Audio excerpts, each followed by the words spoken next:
আর Malaysia সফর শেষ করেই চীনে যাবেন মানে প্রধানমন্ত্রী তারেক রহমান।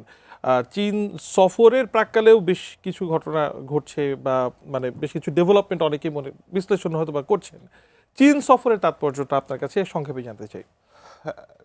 চীন সফরটা একটু সময় নিয়ে বলতে হবে, কিন্তু নিশ্চিতভাবে চীন সফরের তিনটা দিক আছে। একটা হলো ভূকৌশলগত দিক আছে। ভূকৌশলগত দিকটা যদি আপনি চিন্তা করেন, ভারতকে কেন্দ্র করে এবং ভারতের যারা যারা অ্যালাই ঠিক বলবো না, এই মুহূর্তে তো অ্যালায়েন্স বারবার বিভিন্নভাবে উইক হয়ে যাচ্ছে, আবার কখনো ফ্লুইড হয়ে যাচ্ছে। তো সেই ক্ষেত্রে ভারতের সাথে যাদের স্বার্থ সংশ্লিষ্টতা আছে তারা নিশ্চিতভাবে একটু চিন্তিত।